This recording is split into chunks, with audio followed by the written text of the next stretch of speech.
रतन टाटा ने टाटा ग्रुप के साथ अपने करियर की शुरुआत साल 1961 में एक कर्मचारी के तौर पर की थी, लेकिन साल 1991 आते आते वे टाटा ग्रुप के अध्यक्ष बन गए। टाटा मोटर्स तब भारत की सबसे बड़ी ट्रक निर्माता कंपनी थी। ये बात है सन 1998 की, जब टाटा मोटर्स ने अपनी पहली पैसेंजर कार इंडिका बाजार में उतारी थी। रतन टाटा ने अपने इस ड्रीम प्रोजेक्ट के लिए जी तोड़ मेहनत भी की, लेकिन इस कार को बाजार में उतना अच्छा रिस्पांस नहीं मिल पाया जितना उन्होंने सोचा था। इस वजह से टाटा मोटर्स घाटे में जाने लगी। कंपनी से जुड़े लोगों ने घाटे को देखते हुए रतन टाटा को सुझाव दिया कि वे कंपनी को बेच दे, और न चाहते हुए भी रतन टाटा को इस फैसले को स्वीकार करना पड़ा। सन 1999 में अमेरिका की कंपनी फोर्ड ने टाटा के कार बिजनेस में रुचि दिखाई। डील के लिए रतन टाटा अपनी टीम के साथ अमेरिका गए।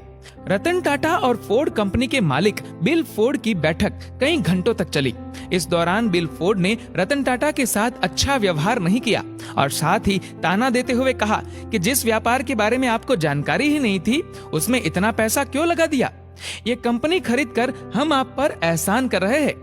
ये शब्द बिल फोर्ड के थे, लेकिन कभी ना साफ होने वाली स्याही से रतन टाटा के दिल और दिमाग पर छप गए। वे वहां से अपमान का घूंट पीकर इस डील को कैंसिल कर वापस चले आए। बिल फोर्ड का वह अपमानित करने वाला वाक्य उन्हें लगातार बेचैन कर रहा था और उनकी रातों की नींद उड़ी पड़ी थी। बस इसके बाद रतन टाटा ने निश्चय कर लिया कि वो अब इस कंपनी को किसी को नहीं बेचेंगे, और वे लग गए कंपनी को ऊंचाइयों पर पहुंचाने के काम में।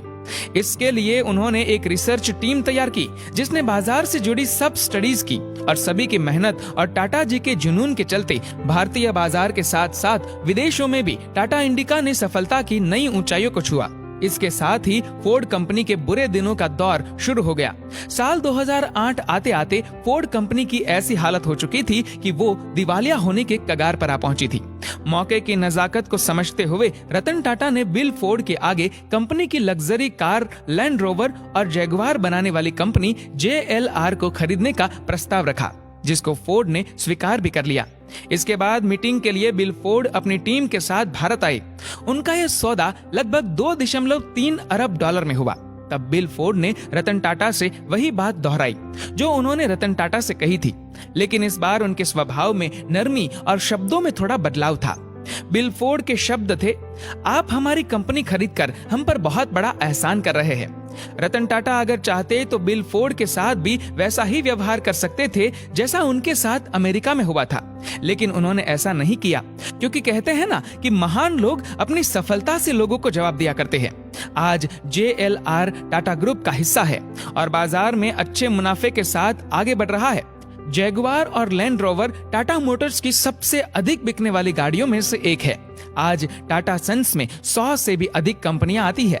इन कंपनियों में सुई से लेकर स्टील, चाय से लेकर 5 स्टार होटल और नैनो से लेकर हवाई जहाज तक सब कुछ बनता है और बिकता है। रतन टाटा ने IBM की नौकरी ठुकराकर टाटा ग्रुप के साथ अपने करियर की शुरुआत महज एक कर्मचारी के तौर पर की थी, लेकिन साल 1991 आते आते वे टाटा ग्रुप के अध्यक्ष बन गए। 2012 में वह रिटायर हो गए।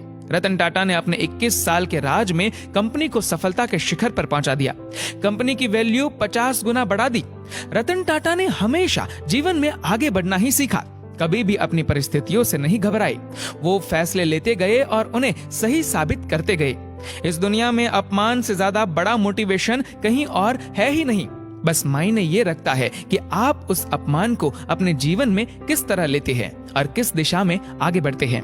दोस्तों, इस वीडियो को लेकर आपकी क्या राय है, नीचे कमेंट करके जरूर बताएगा। और अगर आपको वीडियो अच्छा लगा हो तो इस वीडियो को लाइक करेगा, शेयर करेगा ज्यादा से ज्यादा लोगों तक, और ऐसे ही और भी इंस्पिरेशनल वीडियोस के लिए सब्सक्राइब करें हमारे यूट्यूब चैनल को और फेसबुक पर फॉलो करें हमारे पेज को। धन्यवाद।